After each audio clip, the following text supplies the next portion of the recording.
अध्यक्ष महोदय, आज हम एक बहुत ही संवेदनशील विधेयक के ऊपर चर्चा करने के लिए इस सदन में एकत्रित हुए हैं। ये जो विधेयक सरकार लेके आई है, ये जम्मू कश्मीर का जो सूबा है उसे खारिज करके दो केंद्र शासित प्रदेश, एक जम्मू और कश्मीर और दूसरा लद्दाख, ये दोनों केंद्र शासित प्रदेश बनाने का मसौदा लेके आज ये सरकार सदन के समक्ष आई है। आज ये बहुत जरूरी हो जाता है कि हम इतिहास को थोड़ा सा अपने संज्ञान में लें, और मैं शुरू करना चाहता हूं कि ये जो आधुनिक जम्मू और कश्मीर है, इस आधुनिक जम्मू और कश्मीर का निर्माण कैसे हुआ। सन 1846 में जो पहली लड़ाई थी अंग्रेजों और महाराजा दलीप सिंह जी के बीच, वो लड़ाई खत्म हुई और 9 मार्च 1846 को लाहौर की संधि हुई। और उस लाहौर की संधि में अंग्रेजों ने ये मांगा कि ब्यास दरिया और सिंधु दरिया के बीच जितनी जमीन है वो अंग्रेजों के हवाले करनी चाहिए। उस संधि के ऊपर हस्ताक्षर हुए और उसके एक हफ्ते के बाद 16 मार्च 1846 को एक संधि और हुई, जिसे अमृतसर की संधि कहते हैं। और उस अमृतसर की संधि के तहत जो ब्यास दरिया और सिंधु दरिया के बीच का इलाका था, वो 75 लाख रुपए की अवज में महाराजा गुलाब सिंह को अंग्रेजों ने ट्रांसफर कर दिया। और वो जो जमीन थी उसमें कश्मीर घाटी भी मौजूद थी। उससे पहले सन 1835 और 1840 के बीच महाराजा गुलाब सिंह की फौजों ने लद्दाख के ऊपर फतेह पाई, बाल्टिस्तान के ऊपर फतेह पाई, गिलगिट को अपनी रियासत का हिस्सा बनाया। और इस तरह से ये जो रियासत जम्मू कश्मीर है, जिसमें जम्मू कश्मीर और लद्दाख के हिस्से शामिल हैं, इस तरह से इस रियासत की संरचना हुई। 1846 से लेकर 27 अक्टूबर 1947 तक ये जम्मू और कश्मीर की जो रियासत है वो चली। उसके बीच घटनाक्रम बदला और 15 अगस्त 1947 को भारत आजाद हुआ। जब भारत की आजादी हुई तो दो मुल्क बने, एक भारत, दूसरा पाकिस्तान और तीसरा 562 राज्य, जिनको ये ऑप्शन दिया गया कि या वो भारत के साथ अपना विलय कर सकते हैं या वो पाकिस्तान के साथ अपना विलय कर सकते हैं। उनमें से कई रियासतों ने अपना विलय भारत के साथ किया, कई रियासतें पाकिस्तान में शामिल हुई, पर 3 रियासतों को लेकर एक बड़ी संवेदनशील परिस्थिति उत्पन्न हुई। और वो 3 रियासतें थी जम्मू कश्मीर, हैदराबाद और जूनागढ़। और मैं इस बात पे बाद में आऊंगा कि क्यों जूनागढ़ और हैदराबाद की परिस्थिति जम्मू कश्मीर से भिन्न है। 15 अगस्त 1947 को जम्मू कश्मीर की जो रियासत थी आजाद रियासत थी, महाराजा हरि सिंह उसके राजा थे। उन्होंने पाकिस्तान के साथ एक स्टैंड स्टिल एग्रीमेंट साइन किया। उन्होंने वही पेशकश भारत को भी की थी, पर भारत ने वो स्टैंड स्टिल एग्रीमेंट साइन करने से इनकार कर दिया। उसके बाद महात्मा गांधी खुद जम्मू कश्मीर गए अगस्त 1947 में, और उन्होंने महाराजा हरि सिंह से ये वेदना की कि आप जम्मू कश्मीर का विलय भारत में कर दीजिए। पर महाराजा हरि सिंह कुछ इंडिसिसिव थे, कुछ असमंजस में थे, और परिस्थितियां लटकती रही। 22 अक्टूबर 1947 को पाकिस्तान कबीलियों ने जम्मू कश्मीर के ऊपर हमला किया, और जैसे जैसे पाकिस्तान की फौजें और वो कबीलिए श्रीनगर की ओर बढ़ने लगे, तो महाराजा हरि सिंह के सामने दो विकल्प थे।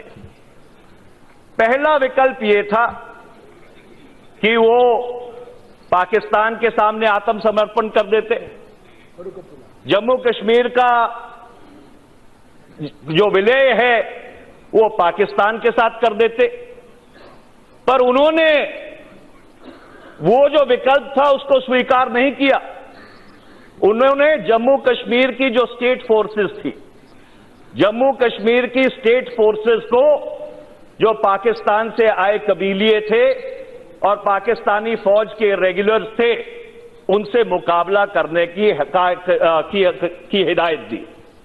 और उन्होंने साथ साथ भारत सरकार से बात की और भारत सरकार को यह कहा कि आप हमारी मदद करो।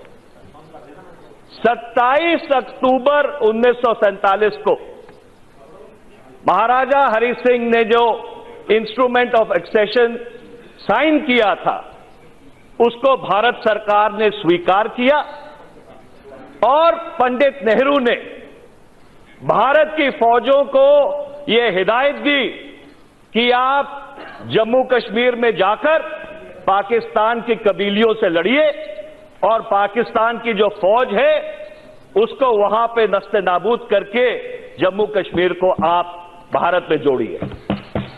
जब पहली टुकड़ी फर्स्ट सिख रेजिमेंट की यहां सफ्दरजंग एयरपोर्ट से उड़ी, उसका नेतृत्व लेफ्टिनेंट कर्नल रंजीत राय कर रहे थे। जब वो जहाज कश्मीर के ऊपर, श्रीनगर के ऊपर मंडरा रहे थे, तो उनको ये नहीं मालूम था कि श्रीनगर का जो हवाई अड्डा है वो कबीलियों के कब्जे में है कि भारत के कब्जे में है। वो जहाज वहां पे उतरे, उन्होंने मोर्चाबंदी की, और भीषण लड़ाई के बाद जो कबीलिए थे और जो पाकिस्तानी फौज आई थी, उनको खदेड़ा, और 2 वर्ष वो लड़ाई चलती रही। इस बीच तो अगर जम्मू कश्मीर का विलय किसी ने भारत में किया था, जम्मू कश्मीर में अगर किसी ने फौज भेजकर वहां पे जम्मू कश्मीर के लोगों की रक्षा की थी, तो वो सरकार पंडित जवाहरलाल नेहरू की थी, जिसने उस समय कदम उठाकर जम्मू कश्मीर को भारत का अटूट अंग बनाया। और इस परिस्थिति में कुछ वायदे जम्मू कश्मीर के साथ भारत ने किए थे। वो वायदे इंस्ट्रूमेंट ऑफ एक्सेशन में थे, और उस इंस्ट्रूमेंट ऑफ एक्सेशन के बाद जब भारत और जम्मू कश्मीर के नेतृत्व में बातचीत शुरू हुई, तो जुलाई 1952 में दिल्ली का करार हुआ, दिल्ली डिक्लेरेशन हुई। उसके बाद और उसके तहत 17 नवंबर 1952 को धारा 370 को भारत के संविधान में शामिल किया गया था। उसी के बीच जम्मू कश्मीर ने अपने अलग संविधान बनाने की संरचना शुरू की। जम्मू कश्मीर की एक कॉन्स्टिट्यूएंट असेंबली चुनी गई, और 31 अक्टूबर 1951 और 17 नवंबर 1956 के बीच जम्मू कश्मीर की वो संवैधानिक असेंबली मिली, और उन्होंने जम्मू कश्मीर के लिए एक अलग संविधान की संरचना की जो भारत के संविधान के साथ मेल खाता था, पर साथ साथ समान अंतर भी था। और उसके बाद कई घटनाक्रम हुए। आखिरी में 24 फरवरी 1975 में स्वर्गीय प्रधानमंत्री इंदिरा गांधी जी और शेख अब्दुल्ला के बीच एक करार हुआ। तो ये सारा इतिहास बताने की जरूरत इसलिए मैं समझी क्योंकि एक विशेष परिस्थितियों में जब जम्मू कश्मीर के ऊपर आक्रमण हुआ था, जम्मू कश्मीर के महाराजा ने घुटने टेकने की जगह, पाकिस्तान को चुनने की जगह ये फैसला किया कि उनका भविष्य एक धर्मनिरपेक्ष भारत में है। और उस विलय के संदर्भ में कुछ जो वायदे किए गए थे वो धारा 370, जम्मू कश्मीर का संविधान और बाकी जो कॉन्स्टिट्यूशनल अडेप्टेशंस हैं वो उनमें शामिल है। अब ये जो विधेयक सरकार लेके आई है अध्यक्ष जी, इस विधेयक में यह कहा गया है कि जम्मू कश्मीर राज्य को तोड़ के हम 2 केंद्र शासित प्रदेश बनाएंगे। अब जो धारा 3 है भारत के संविधान की, धारा 3 ये कहती है कि किसी भी प्रदेश को तोड़ने से पहले, उनकी बाउंड्रीज को चेंज करने से पहले ये अनिवार्य है कि आप उस प्रदेश की जो विधानसभा है, उस प्रदेश की जो विधान परिषद है, उसके साथ आप राय मशवरा करेंगे। और ये प्रावधान संविधान में इसलिए किया गया, ये कोई औपचारिक आर्टिकल नहीं है, इसका प्रावधान इसलिए किया गया था कि उस प्रदेश के लोगों को अपनी राय व्यक्त करने का एक अवसर प्रदान किया जाए। और आज एक बहुत ही विचित्र स्थिति उत्पन्न हुई है कि जम्मू कश्मीर में विधानसभा है नहीं, जम्मू कश्मीर में विधानसभा को भंग किया है और इस संसद से यह कहा जा रहा है कि आप अपने आप से राय मशवरा करके, after consulting yourself you decide on the future of Jammu and Kashmir. मैं बहुत अदब और सत्कार के साथ यह कहना चाहता हूं अध्यक्ष महोदय, बहुत विनम्रता के साथ यह कहना चाहता हूं कि यह संवैधानिक त्रासदी है जो इस सदन में आज हो रही है। क्योंकि धारा 3 की जो स्पिरिट थी, धारा 3 की जो स्पिरिट है वो ये नहीं है कि संसद किसी भी विधानसभा या विधान परिषद के अधिकारों को लेकर अपने आप से राय मशवरा करके और फिर उस सूबे की जो सरहदें हैं उस सूबे की सरहदों को या बदल दे या उस सूबे को 2 में तोड़ दे। ये धारा 3 भारत की संविधान ये नहीं कहती है। अब अगली धारा जिसका जिक्र माननीय गृह मंत्री जी ने किया,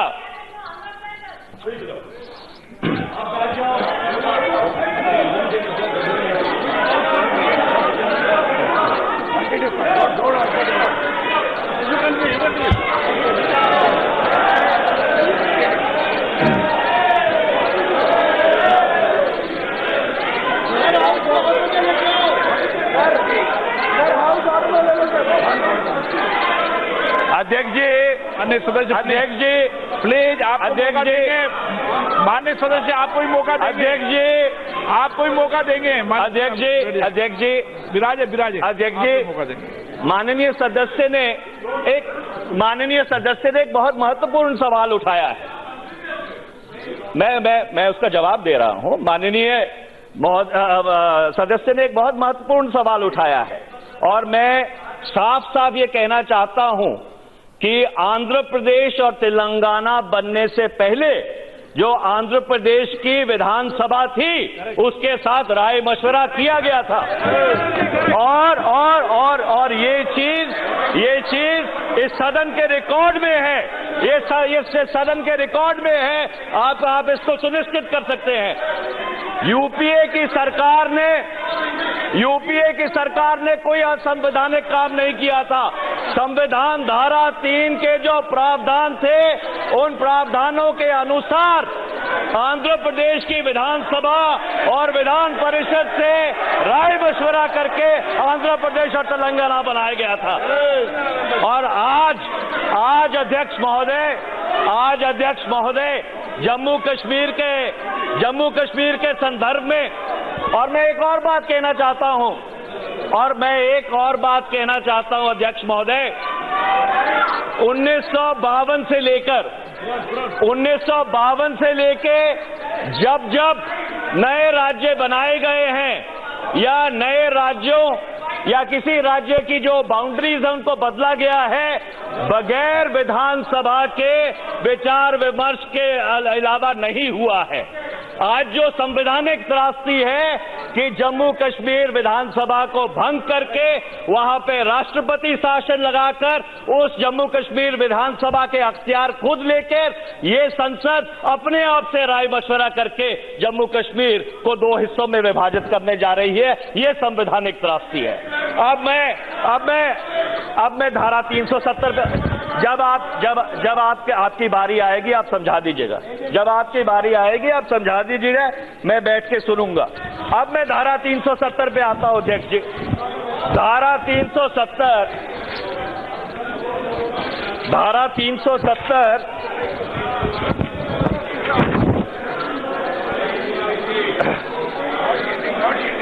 I am not yielding. Please sit down. Sir हम भी ऐसे टिप्पणी करेंगे सर। अध्यक्ष जी माननीय गृह मंत्री जी ने आप गुस्सा में भी कंट्रोल करना सर। अध्यक्ष जी माननीय गृह मंत्री जी ने धारा 370(3) का जो प्रोवाइजो है उसको पढ़ा। मैं आपकी आज्ञा से उस 370 के प्रावधान को उसके प्रोवाइजो को दोबारा पढ़ना चाहता हूं। Provided that the recommendation of the constituent assembly of the state referred to in clause 2 shall be necessary before the president issues a notification. ये प्रावधान अध्यक्ष जी इसलिए किया गया था कि धारा 370 को एक परमानेंस दी जा सके। और जैसे मैंने पहले कहा कि 25 जनवरी 1957 को जो जम्मू कश्मीर की कॉन्स्टिट्यूएंट असेंबली थी वो अपना काम खत्म करके डिसॉल्व हो गई। और आज अगर आप ये पढ़ना चाहें कि जम्मू कश्मीर कॉन्स्टिट्यूएंट असेंबली का मतलब विधानसभा है, विधान परिषद है, और विधानसभा और विधान परिषद का मतलब ये संसद है क्योंकि वहां पे राष्ट्रपति शासन लगा हुआ है, ये एक संवैधानिक त्रासदी। मैं बहुत ही अदब और सत्कार के साथ ये कहना चाहता हूं कि बगैर कॉन्स्टिट्यूएंट असेंबली के अनुमति के जो कॉन्स्टिट्यूएंट असेंबली एग्जिस्ट नहीं करती है, आप धारा 370 को खारिज नहीं कर सकते। This is a wrong interpretation of the constitution. अब मैं अगली बात पे आता हूं अध्यक्ष जी। भारत के संविधान में सिर्फ धारा 370 नहीं है, धारा 371A से लेके I तक है, जो नागालैंड को, असम को, मणिपुर को, आंध्रा को, सिक्किम को विशेष अधिकार देती है। तो आज जब आप धारा 370 समाप्त कर रहे हैं तो आप उन प्रदेशों को क्या संदेश भेज रहे हैं कि आज आप धारा 370 इस तरह समाप्त कर सकते हैं, कल आप धारा 371 भी इस तरह समाप्त कर सकते हैं। जो भारत के उत्तर पूर्व राज्य हैं, जो विशेष अधिकार उनको समय समय पर अलग अलग सरकारों ने दिए हैं, इसी तरह से वहां राष्ट्रपति शासन लगा के उनके विधानसभाओं का हक संसद में लेकर और यहां पे संसद अपने आप से बात करके कल को 371 को भी समाप्त कर सकती है। ये किस तरह का प्रेसिडेंट, ये किस तरह का संवैधानिक प्रेसिडेंट आप इस देश में कायम करने जा रहे हैं? मैं ये उम्मीद करता हूं कि सरकार ने इसको ठीक तरह से सोचा होगा। मैं अगली बात पे आता हूं अध्यक्ष जी। आपने जम्मू कश्मीर को तो 2 केंद्र शासित प्रदेशों में बांट दिया, पर जम्मू कश्मीर के संविधान का क्या होगा? जम्मू कश्मीर का एक अलग संविधान है जो 26 जनवरी 1957 को, सुनिए जरा ध्यान से सुनिए, प्लीज सिट डाउन। अध्यक्ष जी, अध्यक्ष जी,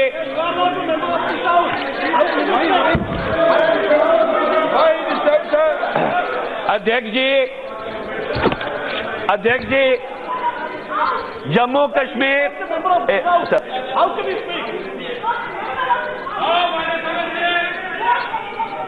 आने सदस्य बैठे बैठे मत बोलिए, वो बोल रहे हैं उनको भी इसी तरीके से कर रहा हूं जैसे आपसे बोल रहा हूं।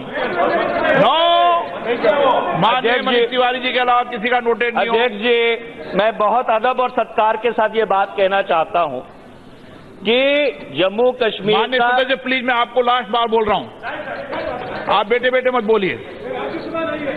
अध्यक्ष जी, जम्मू कश्मीर का एक अलग संविधान है जो 26 जनवरी 1957 को लागू हुआ था। अब आपने प्रदेश तो 2 हिस्सों में बांट दिया, उस संविधान का क्या होगा? क्या सरकार यहां पे फिर उस संविधान को खारिज करने के लिए भी विधेयक लेके आएगी? क्योंकि आपने, और मैं ये बहुत जिम्मेवारी से कहना चाहता हूं कि इस विभाजन के, इस बंटवारे के जो अलग अलग पहलू हैं और संवैधानिक पहलू हैं, उनके ऊपर इस सरकार ने विचार ही नहीं किया इस विधेयक को लाने से पहले। मैं अब आखिरी 2 बात कहना चाहता हूं अध्यक्ष जी कि पिछले 70 साल में तो हमने ये कई बार देखा है कि केंद्र शासित राज्यों को प्रदेश में बदल दिया जाए, पर शायद ये पहली बार हुआ है इतिहास में कि किसी प्रदेश को केंद्र शासित राज्य में बदल दिया जाए। और इससे, और संघीय ढांचे के ऊपर इससे बड़ा आघात हो नहीं सकता। और आखिरी में अध्यक्ष जी, क्योंकि अपने भाषण में माननीय गृह मंत्री जी जरूर जूनागढ़ और हैदराबाद का जिक्र करेंगे, कल उन्होंने राज्यसभा में भी इस बात का जिक्र किया था, और मैं ये बताना चाहता हूं कि जूनागढ़ ने पाकिस्तान से विलय करने का फैसला 15 अगस्त 1947 को कर लिया था। 15 सितंबर 1947 को पाकिस्तान ने वो विलय स्वीकार कर लिया था, पर जूनागढ़ की जनता में आक्रोश था। वहां पे एक जन आक्रोश उभरा और फिर 25 फरवरी 1948 को एक जनशुमारी हुई, और उस जनशुमारी के तहत जिसमें 99% लोगों ने भारत के हक में मतदान किया, जूनागढ़ भारत का अंग बना। पाकिस्तान उसको यूनाइटेड नेशन सिक्योरिटी काउंसिल में लेके गया, पर इतनी भारी मत से, क्योंकि जूनागढ़ के लोगों ने फैसला किया था भारत में विलय करने का, तो पाकिस्तान का वो मत संयुक्त राष्ट्र सुरक्षा परिषद में खारिज कर दिया गया। आखिरी बात मैं ये कहना चाहता हूं कि ऐसी कुछ परिस्थिति हैदराबाद की भी थी, और हैदराबाद में वो पंडित जवाहरलाल नेहरू की सरकार थी जिस सरकार ने भारत की फौज को भेजा जब निजाम हैदराबाद ने वहां पे हथियार इकट्ठे करने शुरू किए थे। और अगर आज हैदराबाद, अगर आज जूनागढ़ और अगर आज जम्मू कश्मीर, सरदार पटेल का, अरे सुनने की क्षमता रखिए अध्यक्ष जी, आखिर में ये कहना चाहता हूं कि आज अगर हैदराबाद, अगर आज जूनागढ़ और आज अगर जम्मू कश्मीर भारत का अटूट अंग है, भारत का अभिन्न अंग है, तो वो पंडित जवाहरलाल नेहरू की सरकार की वजह से है। बहुत बहुत धन्यवाद अध्यक्ष जी। अध्यक्ष महोदय, आज हम एक बहुत ही संवेदनशील विधेयक के ऊपर चर्चा करने के लिए इस सदन में एकत्रित हुए हैं। ये जो विधेयक सरकार लेके आई है, ये जम्मू कश्मीर का जो सूबा है उसे खारिज करके 2 केंद्र शासित प्रदेश, एक जम्मू और कश्मीर और दूसरा लद्दाख, ये दोनों केंद्र शासित प्रदेश बनाने का मसौदा लेके आज ये सरकार सदन के समक्ष आई है। आज ये बहुत जरूरी हो जाता है कि हम इतिहास को थोड़ा सा अपने संज्ञान में लें, और मैं शुरू करना चाहता हूं कि ये जो आधुनिक जम्मू और कश्मीर है, इस आधुनिक जम्मू और कश्मीर का निर्माण कैसे हुआ। सन 1846 में जो पहली लड़ाई थी अंग्रेजों और महाराजा दलीप सिंह जी के बीच, वो लड़ाई खत्म हुई और 9 मार्च 1846 को लाहौर की संधि हुई। और उस लाहौर की संधि में अंग्रेजों ने ये मांगा कि ब्यास दरिया और सिंधु दरिया के बीच जितनी जमीन है वो अंग्रेजों के हवाले कर दी जाए। उस संधि के ऊपर हस्ताक्षर हुए और उसके एक हफ्ते के बाद 16 मार्च 1846 को एक संधि और हुई, जिसे अमृतसर की संधि कहते हैं। और उस अमृतसर की संधि के तहत जो ब्यास दरिया और सिंधु दरिया के बीच का इलाका था, वो 75 लाख रुपए की अवज में महाराजा गुलाब सिंह को अंग्रेजों ने ट्रांसफर कर दिया। और वो जो जमीन थी उसमें कश्मीर घाटी भी मौजूद थी। उससे पहले सन 1835 और 1840 के बीच महाराजा गुलाब सिंह की फौजों ने लद्दाख के ऊपर फतेह पाई, बाल्टिस्तान के ऊपर फतेह पाई, गिलगिट को अपनी रियासत का हिस्सा बनाया। और इस तरह से ये जो रियासत जम्मू कश्मीर है, जिसमें जम्मू, कश्मीर और लद्दाख के हिस्से शामिल हैं, इस तरह से इस रियासत की संरचना हुई। 1846 से लेकर 27 अक्टूबर 1947 तक ये जम्मू और कश्मीर की जो रियासत है वो चली।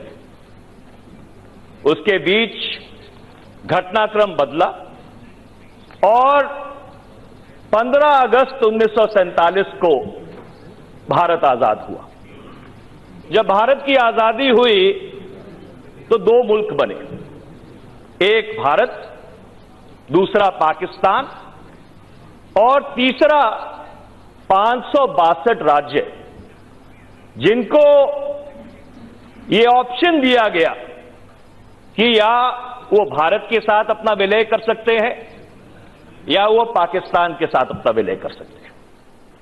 उनमें से कई रियासतों ने अपना विलय भारत के साथ किया, कई रियासतें पाकिस्तान में शामिल हुई, पर 3 रियासतों को लेकर एक बड़ी संवेदनशील परिस्थिति उत्पन्न हुई और वो 3 रियासतें थी जम्मू कश्मीर, हैदराबाद और जूनागढ़। और मैं इस बात पे बाद में आऊंगा कि क्यों जूनागढ़ और हैदराबाद की परिस्थिति जम्मू कश्मीर से भिन्न है। 15 अगस्त 1947 को जम्मू कश्मीर की जो रियासत थी, आजाद रियासत थी, महाराजा हरि सिंह उसके राजा थे, उन्होंने पाकिस्तान के साथ एक स्टैंड स्टिल एग्रीमेंट साइन किया। उन्होंने वही पेशकश भारत को भी की थी, पर भारत ने वो स्टैंड स्टिल एग्रीमेंट साइन करने से इनकार कर दिया। उसके बाद महात्मा गांधी खुद जम्मू कश्मीर गए अगस्त 1947 में और उन्होंने महाराजा हरि सिंह से ये वेदना की कि आप जम्मू कश्मीर का विलय भारत में कर दीजिए।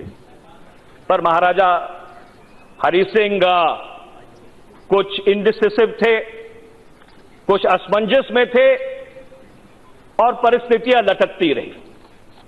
22 अक्टूबर 1947 को पाकिस्तान कबीलियों ने जम्मू कश्मीर के ऊपर हमला किया और जैसे जैसे पाकिस्तान की फौजें और वो कबीलिए श्रीनगर की ओर बढ़ने लगे तो महाराजा हरि सिंह के सामने दो विकल्प थे। पहला विकल्प ये था कि वो पाकिस्तान के सामने आत्मसमर्पण कर देते, जम्मू कश्मीर का जो विलय है वो पाकिस्तान के साथ कर देते। पर उन्होंने वो जो विकल्प था उसको स्वीकार नहीं किया।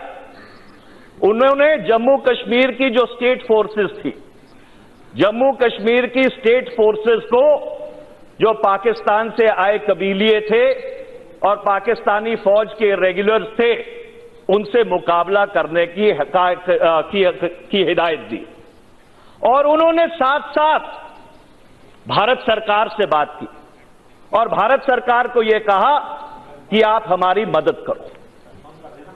27 अक्टूबर 1947 को महाराजा हरि सिंह ने जो इंस्ट्रूमेंट ऑफ एक्सेशन साइन किया था उसको भारत सरकार ने स्वीकार किया और पंडित नेहरू ने भारत की फौजों को यह हिदायत दी कि आप जम्मू कश्मीर में जाकर पाकिस्तान की कबीलियों से लड़िए और पाकिस्तान की जो फौज है उसको वहां पे नस्ते नाबूद करके जम्मू कश्मीर को आप भारत में जोड़िए।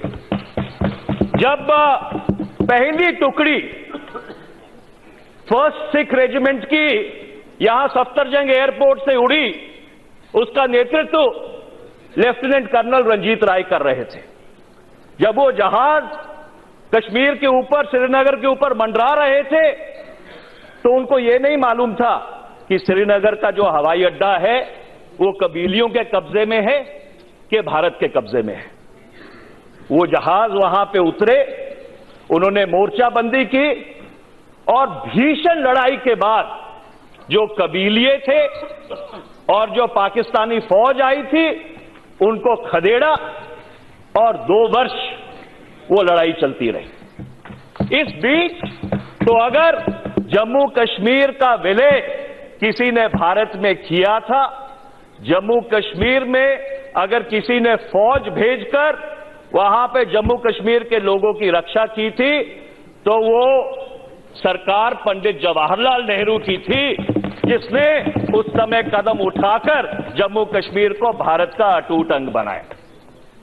और इस परिस्थिति में कुछ वायदे जम्मू कश्मीर के साथ भारत ने किए थे। वो वायदे इंस्ट्रूमेंट ऑफ एक्सेशन में थे और उस इंस्ट्रूमेंट ऑफ एक्सेशन के बाद जब भारत और जम्मू कश्मीर के नेतृत्व में बातचीत शुरू हुई तो जुलाई 1952 में दिल्ली का करार हुआ, दिल्ली डिक्लेरेशन हुई। उसके बाद और उसके तहत 17 नवंबर 1952 को धारा 370 को भारत के संविधान में शामिल किया गया था। उसी के बीच जम्मू कश्मीर ने अपने अलग संविधान बनाने की संरचना शुरू की। जम्मू कश्मीर की एक कॉन्स्टिट्यूएंट असेंबली चुनी गई और 31 अक्टूबर 1951 और 17 नवंबर 1956 के बीच जम्मू कश्मीर की वो संवैधानिक असेंबली मिली और उन्होंने जम्मू कश्मीर के लिए एक अलग संविधान की संरचना की जो भारत के संविधान के साथ मेल खाता था पर साथ साथ समान अंतर भी था। और उसके बाद कई घटनाक्रम हुए। आखिरी में 24 फरवरी 1975 में स्वर्गीय प्रधानमंत्री इंदिरा गांधी जी और शेख अब्दुल्ला के बीच एक करार हुआ। तो ये सारा इतिहास बताने की जरूरत इसलिए मैं समझी क्योंकि एक विशेष परिस्थितियों में जब जम्मू कश्मीर के ऊपर आक्रमण हुआ था, जम्मू कश्मीर के महाराजा ने घुटने टेकने की जगह, पाकिस्तान को चुनने की जगह ये फैसला किया कि उनका भविष्य एक धर्मनिरपेक्ष भारत में है, और उस विलय के संदर्भ में कुछ जो वायदे किए गए थे वो धारा 370, जम्मू कश्मीर का संविधान और बाकी जो कॉन्स्टिट्यूशनल अडेप्टेशंस हैं वो उनमें शामिल है। अब ये जो विधेयक सरकार लेके आई है अध्यक्ष जी, इस विधेयक में ये कहा गया है कि जम्मू कश्मीर राज्य को तोड़ के हम 2 केंद्र शासित प्रदेश बनाएंगे। अब जो धारा 3 है भारत के संविधान की, धारा 3 ये कहती है कि किसी भी प्रदेश को तोड़ने से पहले, उनकी बाउंड्रीज को चेंज करने से पहले ये अनिवार्य है कि आप उस प्रदेश की जो विधानसभा है, उस प्रदेश की जो विधान परिषद है, उसके साथ आप राय मशवरा करेंगे। और ये प्रावधान संविधान में इसलिए किया गया, ये कोई औपचारिक आर्टिकल नहीं है, इसका प्रावधान इसलिए किया गया था कि उस प्रदेश के लोगों को अपनी राय व्यक्त करने का एक अवसर प्रदान किया जाए। और आज एक बहुत ही विचित्र स्थिति उत्पन्न हुई है कि जम्मू कश्मीर में विधानसभा है नहीं, जम्मू कश्मीर में विधानसभा को भंग किया है, और इस संसद से यह कहा जा रहा है कि आप अपने आप से राय मशवरा करके, after consulting yourself you decide on the future of Jammu and Kashmir. मैं बहुत अदब और सत्कार के साथ यह कहना चाहता हूं अध्यक्ष महोदय, बहुत विनम्रता के साथ यह कहना चाहता हूं कि यह संवैधानिक त्रासदी है जो इस सदन में आज हो रही है, क्योंकि धारा 3 की जो स्पिरिट थी, धारा 3 की जो स्पिरिट है वो ये नहीं है कि संसद किसी भी विधानसभा या विधान परिषद के अधिकारों को लेकर अपने आप से राय मशवरा करके और फिर उस सूबे की जो सरहदें हैं उस सूबे की सरहदों को या बदल दे या उस सूबे को 2 में तोड़ दे। ये धारा 3 भारत की संविधान ये नहीं कहती है। अब अगली धारा जिसका जिक्र माननीय गृह मंत्री जी ने किया,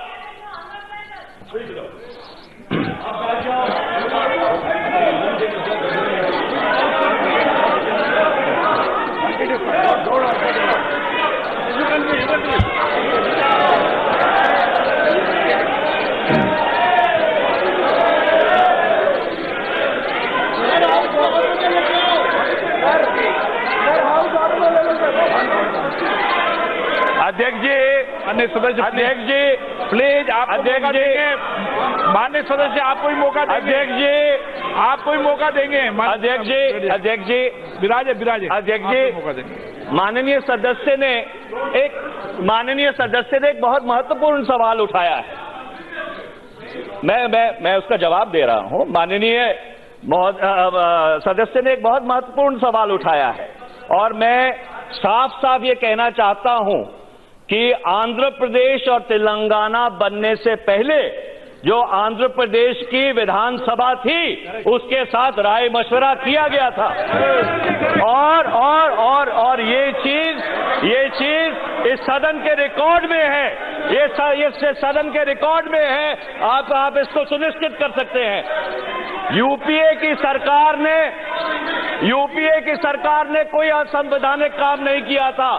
संविधान धारा 3 के जो प्रावधान थे उन प्रावधानों के अनुसार आंध्र प्रदेश की विधानसभा और विधान परिषद से राय मशवरा करके आंध्र प्रदेश और तेलंगाना बनाया गया था। और आज अध्यक्ष महोदय जम्मू कश्मीर के संदर्भ में और मैं एक और बात कहना चाहता हूं, अध्यक्ष महोदय, 1952 से लेके जब नए राज्य बनाए गए हैं या नए राज्यों या किसी राज्य की जो बाउंड्रीज है उनको बदला गया है, बगैर विधानसभा के विचार विमर्श के अलावा नहीं हुआ है। आज जो संवैधानिक त्रासदी है कि जम्मू कश्मीर विधानसभा को भंग करके वहां पे राष्ट्रपति शासन लगाकर उस जम्मू कश्मीर विधानसभा के अख्तियार खुद लेकर ये संसद अपने आप से राय मशवरा करके जम्मू कश्मीर को 2 हिस्सों में विभाजित करने जा रही है, ये संवैधानिक त्रासदी है।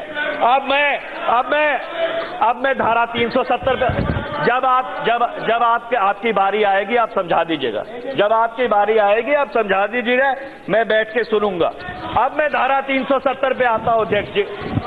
धारा 370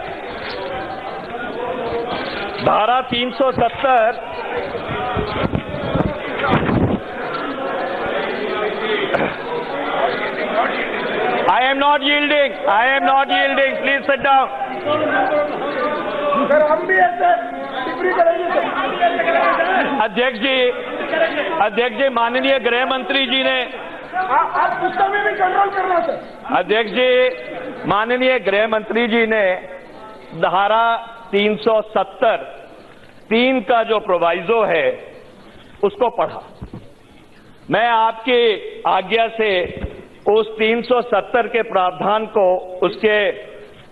उसके प्रोवाइजो को दोबारा पढ़ना चाहता हूं। Provided that the recommendation of the constituent assembly of the state referred to in clause 2 shall be necessary before the president issues a notification. ये प्रावधान अध्यक्ष जी इसलिए किया गया था कि धारा 370 को एक परमानेंस दी जा सके। और जैसे मैंने पहले कहा कि 25 जनवरी 1957 को जो जम्मू कश्मीर की कॉन्स्टिट्यूएंट असेंबली थी वो अपना काम खत्म करके डिसॉल्व हो गई। और आज अगर आप ये पढ़ना चाहें कि जम्मू कश्मीर कॉन्स्टिट्यूएंट असेंबली का मतलब विधानसभा है, विधान परिषद है, और विधानसभा और विधान परिषद का मतलब ये संसद है क्योंकि वहां पे राष्ट्रपति शासन लगा हुआ है, ये एक संवैधानिक त्रासदी। मैं बहुत ही अदब और सत्कार के साथ ये कहना चाहता हूं कि बगैर कॉन्स्टिट्यूएंट असेंबली के अनुमति के जो कॉन्स्टिट्यूएंट असेंबली एग्जिस्ट नहीं करती है, आप धारा 370 को खारिज नहीं कर सकते।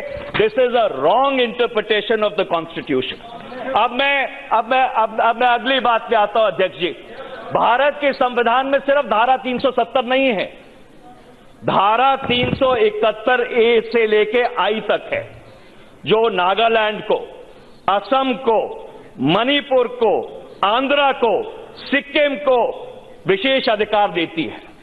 तो आज जब आप धारा 370 समाप्त कर रहे हैं तो आप उन प्रदेशों को क्या संदेश भेज रहे हैं कि आज आप धारा 370 इस तरह समाप्त कर सकते हैं, कल आप धारा 371 भी इस तरह समाप्त कर सकते हैं। जो भारत के उत्तर पूर्व राज्य हैं, जो विशेष अधिकार उनको समय समय पर अलग अलग सरकारों ने दिए हैं, इसी तरह से वहां राष्ट्रपति शासन लगा के उनकी विधानसभाओं का हक संसद में लेकर और यहां पे संसद अपने आप से बात करके कल को 371 को भी समाप्त कर सकती है। ये किस तरह का प्रेसिडेंट, ये किस तरह का संवैधानिक प्रेसिडेंट आप इस देश में कायम करने जा रहे हैं। मैं ये उम्मीद करता हूं कि सरकार ने इसको ठीक तरह से सोचा होगा।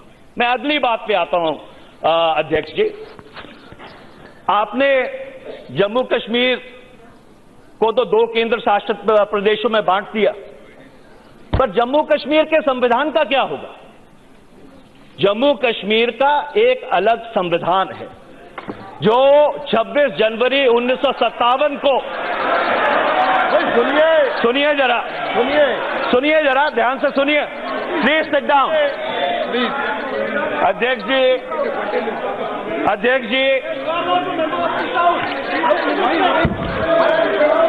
भाई अध्यक्ष जी, जम्मू कश्मीर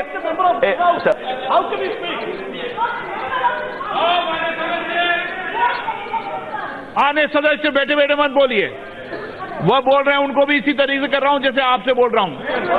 नो, माननीय मनीष तिवारी जी के अलावा किसी का नोटेड नहीं हो। अध्यक्ष जी, मैं बहुत अदब और सत्कार के साथ ये बात कहना चाहता हूं कि जम्मू कश्मीर माननीय का सदस्य प्लीज, मैं आपको लास्ट बार बोल रहा हूं, आप बैठे बैठे मत बोलिए।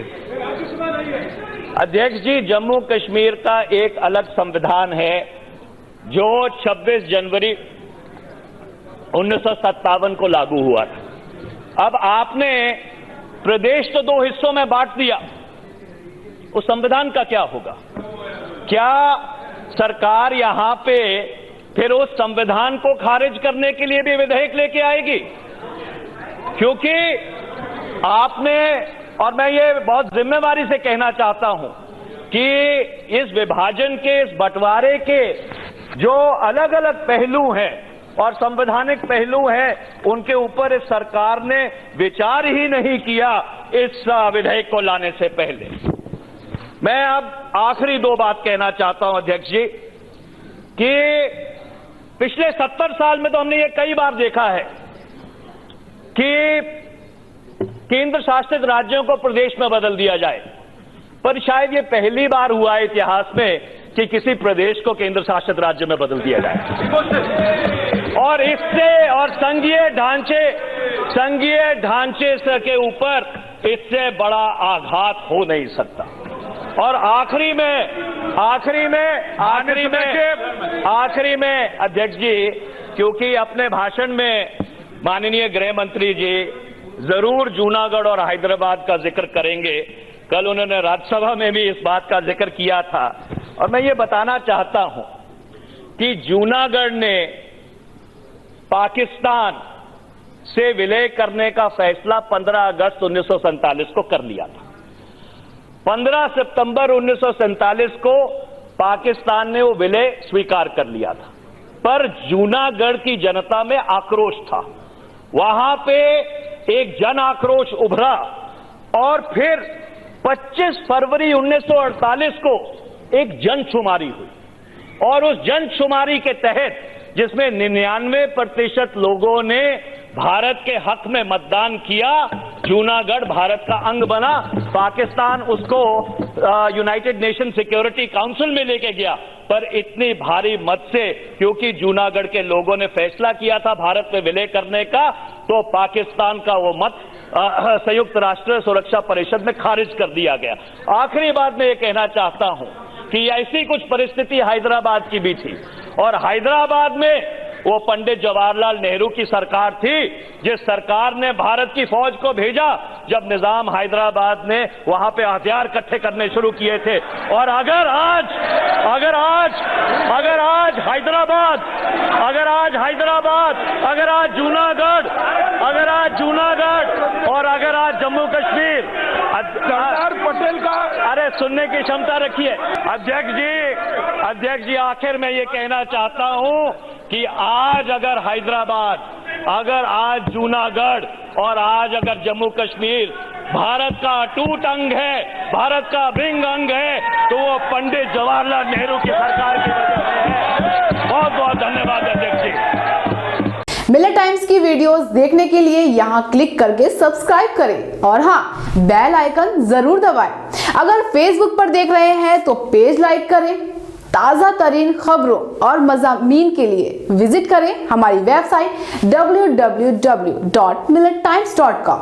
हमारी ये वेबसाइट उर्दू, हिंदी, इंग्लिश तीनों लैंग्वेज में मौजूद है।